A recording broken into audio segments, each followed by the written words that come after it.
Good morning, ladies and gentlemen. Today we're gonna have a visitor called Vladimir Lenin. He was born on April 22nd, 1870. Um, he is a Russian communist revolutionary politician and political theorist. He served as head of government of the Russian Soviet Federative Socialist Republic from 1917 and of the Soviet Union from 1922. His politicals are based on Marxism, and his political theories are called Leninism.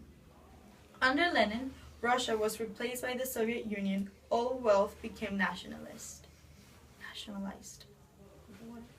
Okay, let's give an applause for Vladimir Lenin. Yay! Woo! How are you? How are you? Good, how are you? Good, thank you. How's the Russian government going? Making me started right now. You're We're getting into disappointed? it. A little bit. Oh, that's bad. Okay, let's get going with the questions. So, what do you think about the people during the 1917 revolution? How do they treat you and how do they react? You people make me sick. Exile me from my own country and greet me with smiles and cheers like nothing happened upon my return. Provisional government and the Petrograd Soviet are scum to me. So are you people who supported my leave.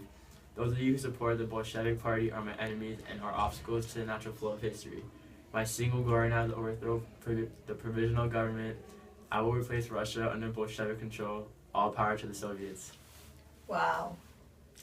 So, what is the political culture you implement in your country?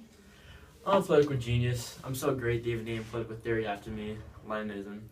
I derive my ideas from Marxism, however. I implement my own ideas and beliefs as it applies to the Russian Empire. This is why it is called Leninism. Everyone in my country must follow the rules I put in place because my way is the best. Deep.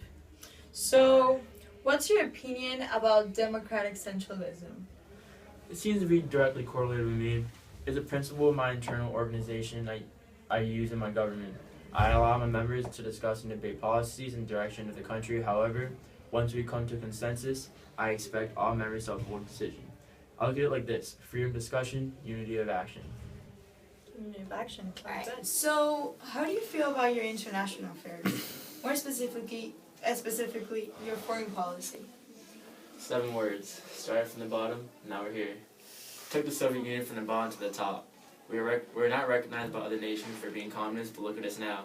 We have relations with the majority of nations and are a superpower.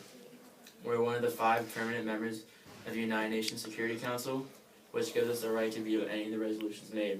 We're not the same weak Soviet we once were. That's nice. Good way to describe it.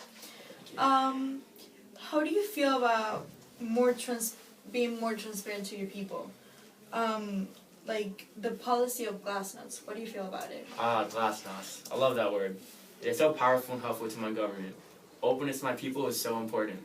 A sword that can heal the wounds it inflicts. We need political transparency so our people are informed of what we are doing.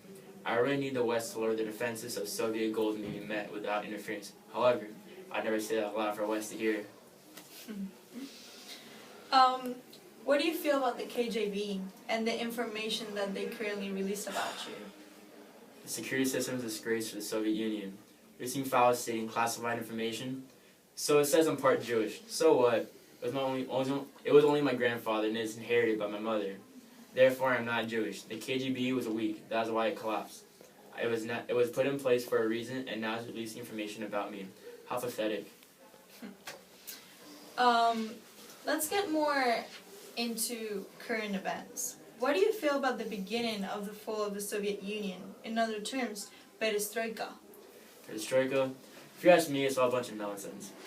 The reformation of the Soviet Union is crazy. Look at what happened. The Soviet Union crumbled, and perestroika did not help. I will fight for my traditional communist beliefs. We will not restructure the Soviet Union's government. It is fine as it is. I don't care if we end up in another civil war or not. The government will be the same.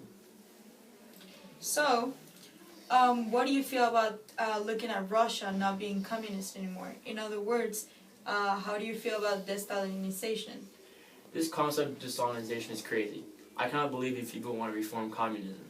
This is part of the reason for the Soviets' downfall. If you'll listen to me, there would still be a glorious Soviet Union with communism around today. What a great thing. If I was around still, this world would never happen. This would have never happened, and the Soviet Union would be great and powerful. I agree with that. And what do you feel about having multiple political parties in your country? In the Soviet Union, there is a party that must lead the others. It is a solely qualified political party that can lead the proletariat in a revolution. The Vanguard Party establishes a democratic dictatorship of the proletariat.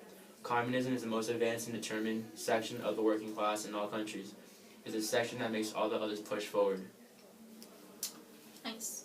And to finalize this amazing interview, I want to ask the starter of the communist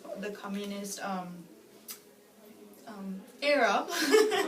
What's your view about democratization? Ha! This has got to be a joke. Democratization is a bunch of bullcrap. You people want a democratic country? Communism is the way to go. My beliefs are superior to democratization, and things won't change under my control. If you want the Soviet Union to stick around, then you better listen to me, otherwise it will crumble. As long as I'm in charge, you can forget about the Soviet Union being democratic. Alright, so it was a pleasure to meet you, Vladimir Lenin. Thank you. Hope you have a great journey in your tomb, whatever it's called.